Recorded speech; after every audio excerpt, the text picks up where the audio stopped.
सभी का स्वागत है टर्निंग पॉइंट 888 एस्ट्रोलॉजी में। आज हम जिस विषय पे चर्चा करेंगे वो सबके जीवन में बड़ा महत्वपूर्ण विषय है और वो है शादी। तो हर एक लड़के और हर एक लड़की के मन में रहता है शादी के पहले कि मेरा स्पाउस कैसा होगा, जीवन साथी कैसा होगा। तो इसी पे हम चर्चा करेंगे। अब देखिए, स्पाउस का जो हाउस होता है कुंडली में, होरोस्कोप में, वो सप्तम भाव होता है। रोमांस का जो हाउस होता है वो पंचम भाव होता है। भाग्य का जो भाव होता है वो नवम भाव होता है। तो सबसे पहला जनरली जो मैं देखा हूँ अपने एक्सपीरियंस में, सबसे पहला क्वेश्चन लड़के या लड़कियाँ मुझसे पूछते हैं, लव मैरिज होगा सर कि अरेंज मैरिज होगा। तो अगर पंचम, सप्तम और नवम इनके जो लॉर्ड होते हैं, मतलब कि उनकी जो हाउस के, अब जैसे 11 नंबर लिखा हुआ है सप्तम में, तो उसका लॉर्ड हो गया शनि, और शनि चला गया पंचम में या शनि चला गया नवम में। अब अगर सप्तम नव आपका शनि है तो आपका नेचुरली जो नवम भाव होगा मंगल होगा, और मंगल चला गया सप्तम में। तो पंचम, सप्तम या नवम में इंटरचेंज हो जाए, आपस में कोई रिलेशन बन जाए तो लव मैरिज होगा। और अगर तीनों में कोई रिलेशनशिप नहीं बन रहा है तो अरेंज मैरिज होगा। राहु केतु अगर बन रहे हैं आपके फर्स्ट हाउस और सेकंड हाउस में तो इंटरकास्ट मैरिज कराने की संभावना बहुत हो जाती है। केतु अगर सप्तम भाव में है तो इंटर कम्युनिटी भी शादी करा देता है। विदेशी लड़के और लड़कियों से भी शादी करा देता है। सप्तम में अगर शनि है तो अपने से बड़े आयु के पार्टनर आपको मिलेगा। लड़की है तो 6-7 साल बड़ा लड़का मिलेगा, या लड़का है तो उसको बड़ी लड़की से शादी होगा, 2 साल 3 साल बड़ी लड़की होगी, और नहीं तो कम से कम हम उम्र तो ज़रूर होगी या उससे थोड़ी बड़ी होगी। और हमें शादी के लिए, मैंने अपने अनुभव में देखा है कि असेंडेंट चार्ट, D9 चार्ट और मून चार्ट, तीनों से अध्ययन करने के बाद आपका एग्जैक्ट जो पता चलता है कि ये आपका जीवन साथी किस प्रकार का होगा और शादी कब होगी। तो पहला तो हो गया कि लव मैरिज और अरेंज मैरिज।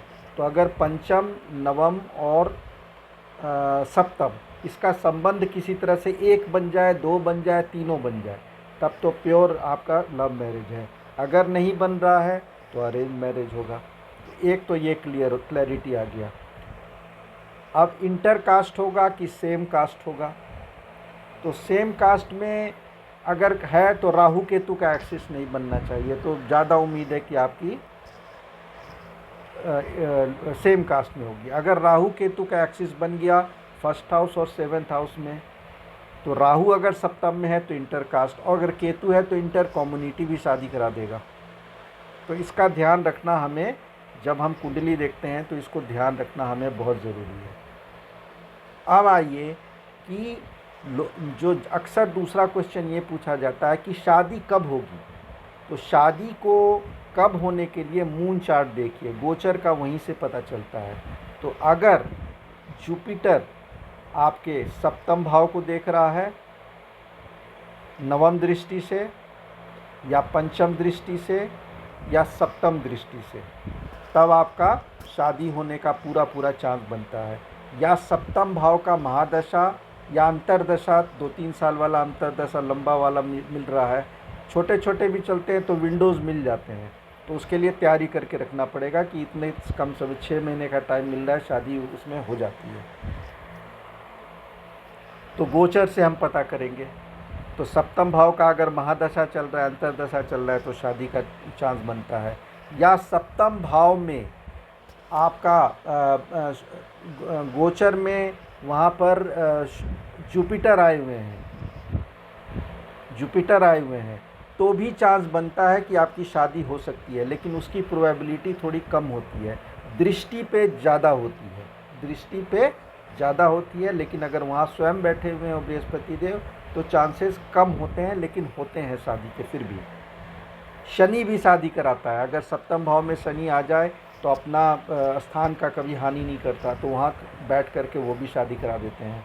तो हमें उन सब का कैलकुलेशन करके देखना पड़ेगा कि आपकी शादी कब होगी, लव मैरिज होगी कि अरेंज मैरिज होगी, इंटर कास्ट होगी कि सेम कास्ट होगी, लड़की की उम्र में कितना डिफरेंस, नॉर्मल डिफरेंस है, लड़का बड़ा या ज़्यादा बड़ा का है।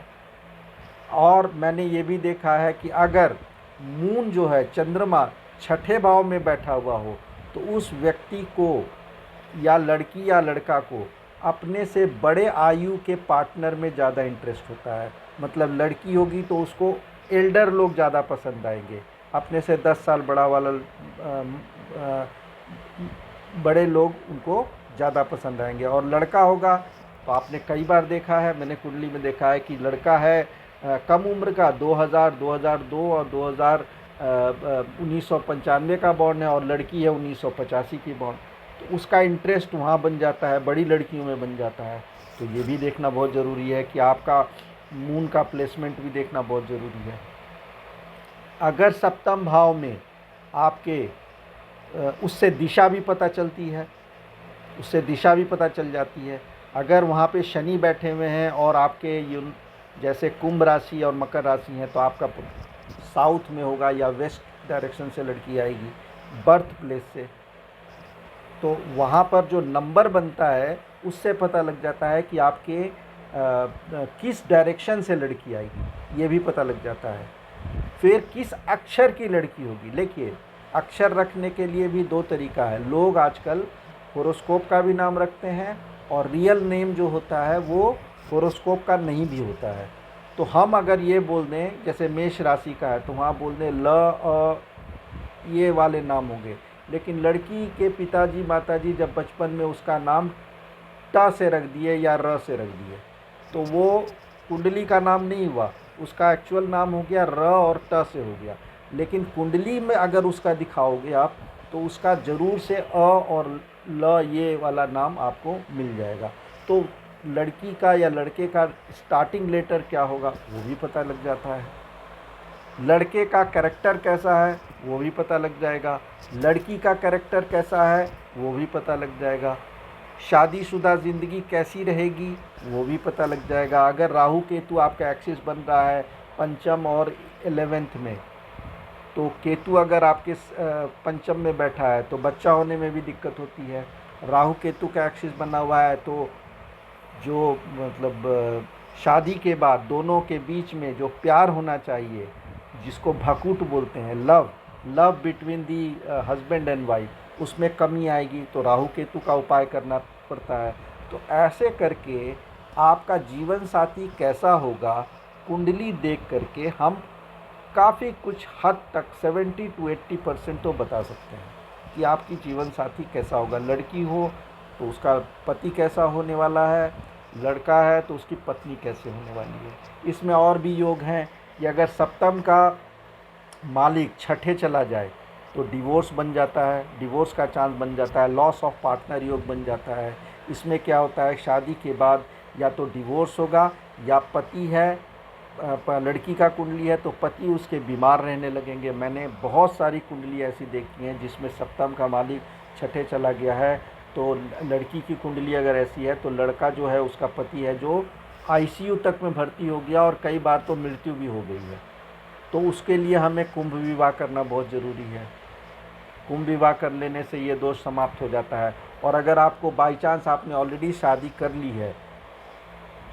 ली है, आपको पता नहीं है, बाद में पता चलता है कि ऐसा योग है कि सप्तम का मालिक छठे चला गया है और आपको पता, आप एक्सपीरियंस हो रहा है कि दोनों के बीच में बहुत खटपट चल रही है, लड़ाई झगड़ा चल रहा है, तो आपको रीमैरिज करना चाहिए।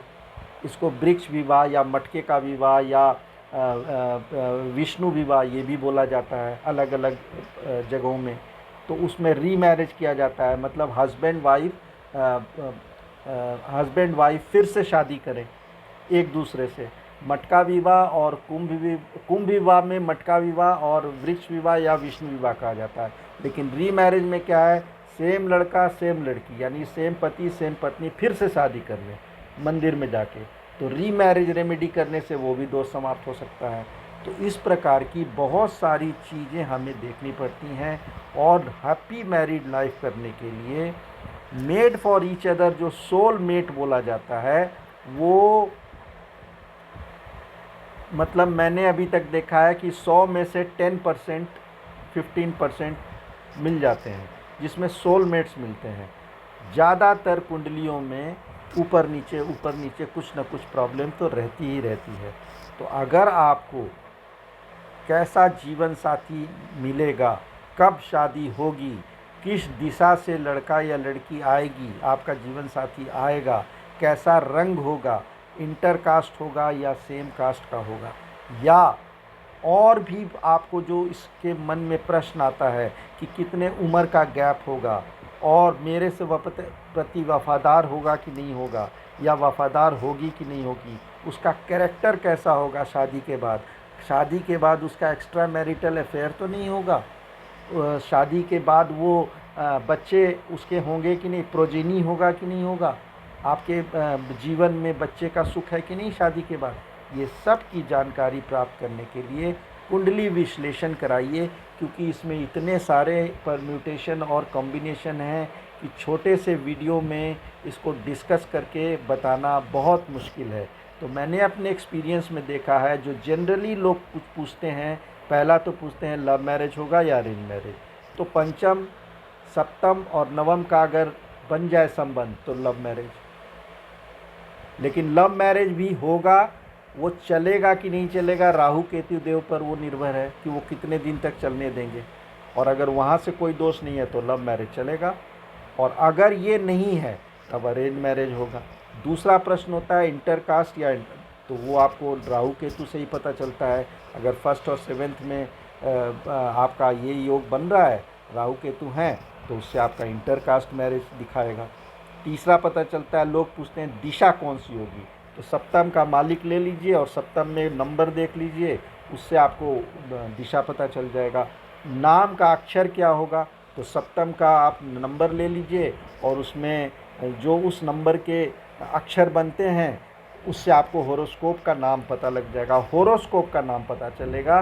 Real name may be different from horoscope name, क्योंकि होरोस्कोप नेम अलग होता है। कुंडली का नाम जो अक्षर होता है अगर आपने वही रखा है तब फिर तो सही है, और अगर होरोस्कोप नेम अलग है और आपका रियल नेम अलग है तब पता नहीं चलेगा। लेकिन फिर कुंडली जब मिलाएंगे तब नंबर वहाँ से पता लग जाएगा। तो वहाँ से आपको होरोस्कोप नेम तो एटलीस्ट पता लग ही जाएगा कि होरोस्कोप नेम क्या होता है। फिर लड़की सुंदर होगी, गोरी होगी, चंद्रमा अगर बैठा है और वो भी उच्च का, या फिर शुक्र बैठा है तो बहुत सुंदर आपको पार्टनर मिलेगा, हैंडसम मिलेगा, सुंदर मिलेगी, है ना। और अगर शनि का प्रभाव वहाँ है तो बड़े उम्र का मिलेगा, मैच्योर्ड मिलेगा, लेकिन वो बड़े डिवोटेड हस्बैंड और वाइफ होंगे। तो इस प्रकार से कई सारी परम्यूटेशन कॉम्बिनेशन होती है। तो इसकी जानकारी आपको चाहिए, आप अपनी कुंडली चेक कराइए, मेरे से चेक कराइए, मैं आपको बताऊंगा डिटेल में कि आपका जीवन साथी कैसा होगा, कहाँ का होगा, किस अक्षर का नाम का होगा, पर्सनैलिटी कैसी रहेगी, लव मैरिज होगा, अरेंज मैरिज होगा, और शादी ड्यूरेबिलिटी कैसी रहेगी, आपकी कुंडली से सब रहेगा, सब पता चल जाएगा। और कब शादी होगी ये भी पता लग जाएगा। तो आज के लिए अभी इतना ही, क्योंकि ये तो बड़ा विस्तृत सब्जेक्ट है, इसमें तो मैं बोलूँगा बहुत सारे परम्यूटेशन कॉम्बिनेशन, तो काफ़ी लंबा वीडियो बन जाएगा। तो आप अपनी कुंडली लेके आइए, कंसल्ट कीजिए, आप हमसे कांटेक्ट कीजिए और फिर मैं आपको बताऊंगा। तो आज के लिए इतना ही। आप लोगों को यहाँ की दी हुई जानकारी टर्निंग पॉइंट 888 एस्ट्रोलॉजी में पसंद आती है तो कृपया करके इस चैनल को सब्सक्राइब करें, फॉलो करें और सब्सक्रिप्शन बटन दबा दें, जिससे कि कोई भी वीडियो रिलीज़ हो आपको तुरंत उसकी सूचना मिल जाए। और इसी प्रकार से आप आशीर्वाद बना के रखिए। जय श्री राम।